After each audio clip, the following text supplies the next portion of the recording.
ኢማን የሰላም ምንጭ የዛሬው ርዕሳችን ነው። ሰዎች ብዙ ነገሮችን ይፈራሉ፣ በርካታ ጉዳዮች ያስፈሯቸዋል። ሙእሚን ግን ሁሉንም የፍርሃት በሮች ጥርቅም አድርጎ ዘግቷል። ከአላህ ውጭ የሚፈራው ነገር የለም። በዚህ በኩልም ቢሆን የአላህን መብት እንዳይጓደል ብቻ ነው ፍርሃቱ፣ እንዳይበድል ብቻ ነው ስጋቱ።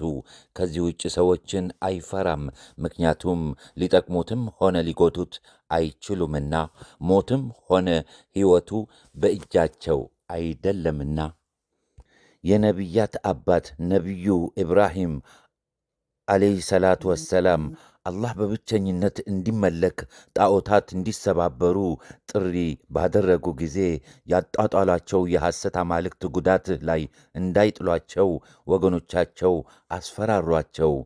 ነቢዩ ኢብራሂም በመደነቅ እንዲህ አሉ። እናንተ ቅንጣት መረጃ ሳይኖራችሁ በአላህ ማጋራታችሁ ሳያስፈራችሁ እኔ የምታጋሩባቸውን ሐሰተኛ አማልክት እንዴት እፈራለሁ? ማንኛችንን የተሻለ የሰላም ዕድል ያለን? አዋቂዎች ከሆናችሁ እውነቱን ንገሩኝ። አልአናም ቁጥር 81። አላህ እንዲህ ሲል ለሁለቱ ወገኖቹ ዝግብ ብዩንን አስቀመጠ።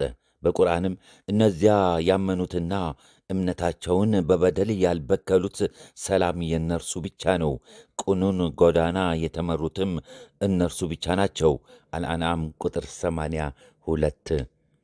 ነቢዩ ሰለላሁ ዐለይሂ ወሰለም በቀጣዩ አንቀጽ ላይ በደል ተብሎ የተወሳውን ቃል ማጋራት፣ ሽርክ በማለት ተርጉመውታል። በአላህ አታጋራ፣ ማጋራት ትልቅ በደል ነውና። ሉቅማን 13።